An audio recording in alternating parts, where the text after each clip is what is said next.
Hello everyone, and welcome back to another episode of Barbeno's World. Today we've got a little bit of a problem to start off our episode. My shulker farm's kind of broken now, so I'm heading over there to fix it. Alright, here we are at the shulker farm, and as you can probably see, there are no shulkers in it. I don't exactly know how this happened, but I do know that this farm isn't actually 100% reliable, because it uses this buffer to restock, and it is technically possible that I could run out of shulkers in the buffer, but the chances of that happening are really small. But that being said, it kind of makes sense, because I was AFKing at this farm for almost a week straight, and I could have easily ran out of shulkers in the system during that time.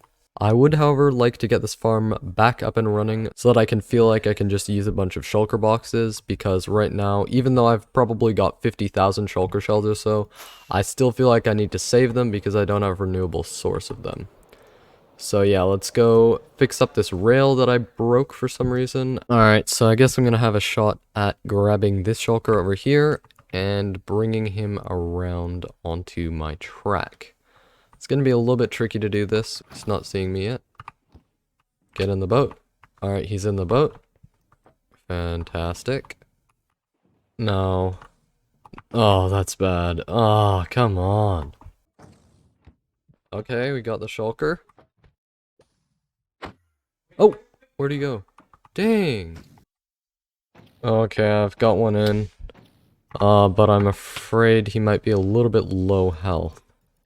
So, somehow he killed himself. I'm actually really sick of this. Finally got one. This actually is extremely frustrating. It was pretty smooth the first time, but took me like half an hour more to get this one. Anyways, hopefully I can get him in the system, and I really don't want him to die. Okay, it should be in the system now. I just gotta start it up really quickly. Okay, there we go. It's in the system. Let's hopefully see it duplicate.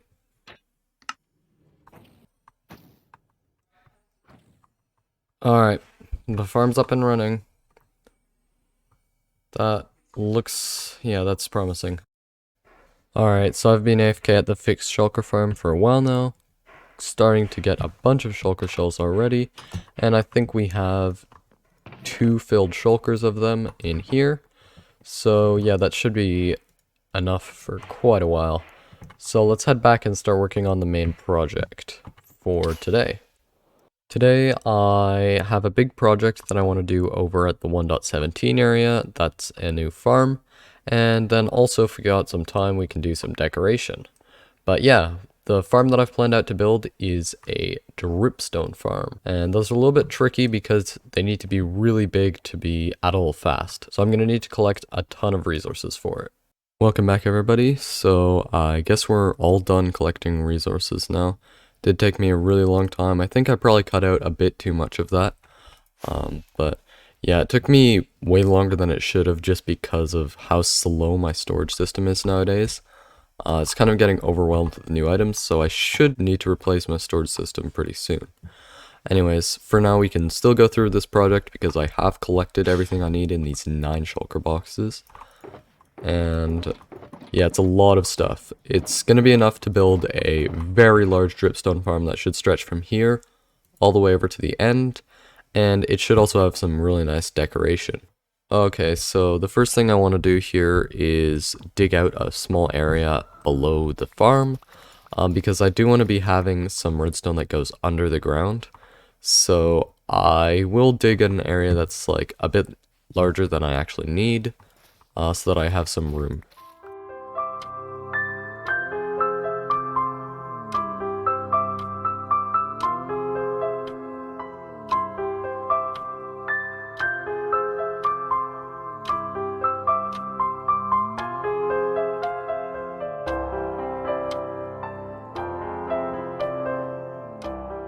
Okay, so we're done with clearing out the entire area that I'll need. This should give you a good idea of how big the build's going to be. It's just about that size, maybe a little bit bigger if you count the building on top of it.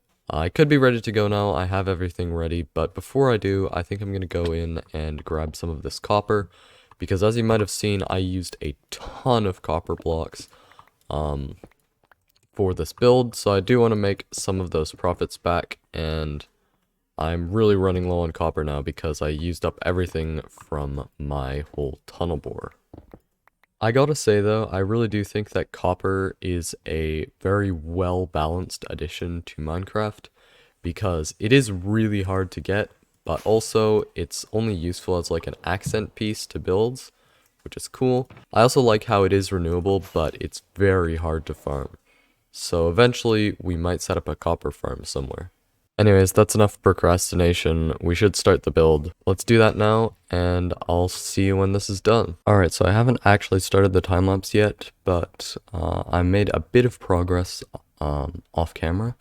And I also made a new skin for myself, which I can show you now. I guess it just has a bit nicer shading and the anime eyes. Anyways, as for the progress on the dripstone farm, we've got it working quite nicely. This is just the main actual mechanism that's set up. So what we have here is a flying machine that goes across here. So it should trigger whenever it changes from day to night. I can do it manually like this, and it sends off the flying machine. And at the end here, as you can see, we have a return station. So when the flying machine gets to it, it should get turned around. Good stuff. Okay, now we can start that time lapse and hopefully finish up the rest of this build.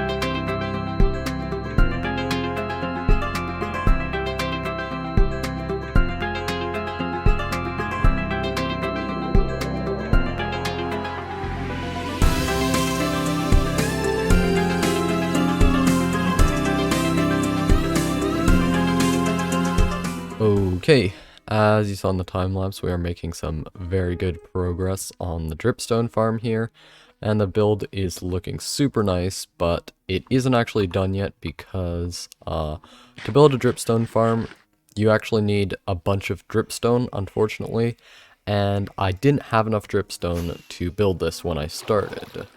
So we kind of ran into that issue with, this is everything that I had collected before just from like caving and stuff. But it's not enough to fill up the entire area, and that's going to allow me to maximize the rates.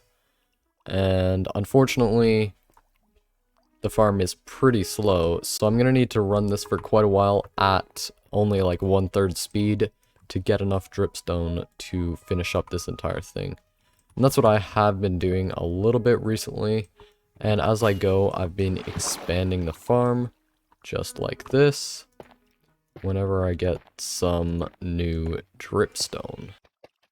Alright, so since now I've got really nothing else to do, I might as well just show you how this farm worked.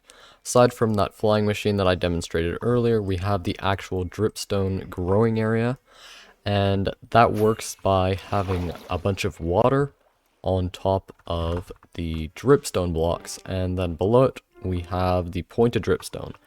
And when water drips down from these, then it has the potential to generate dripstone here and on the ground down here. So eventually it grows very slowly. I'm pretty sure it takes like 1 hour on average to grow a single piece.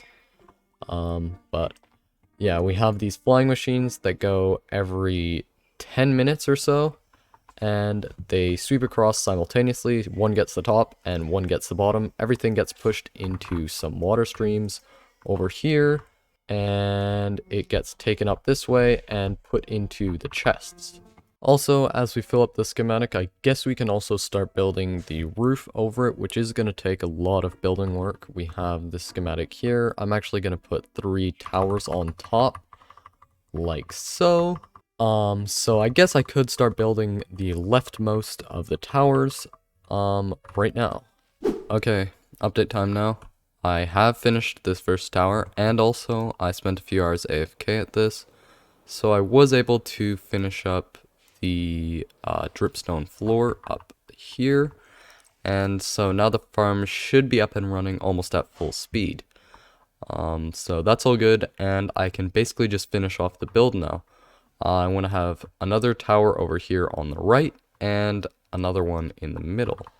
So hopefully I can do that now, and it won't take me too long so we can finish off this video.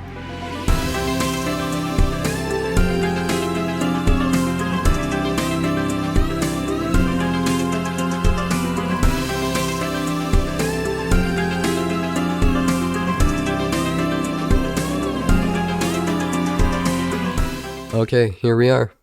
It's all done. This did take me quite a while to build up, but I'm pretty happy that I've finished it off. And also I AFK'd at it for a little bit longer so I can show you that it does actually work. And we have a bunch of pointed dripstone in here. We can use this dripstone to craft into dripstone blocks and use this for building. Anyways guys, hopefully you enjoyed this episode. I'm definitely done with this build. It took me way longer than I expected. So thank you very much for watching, and goodbye. Barbeno's World, Barbeno's World.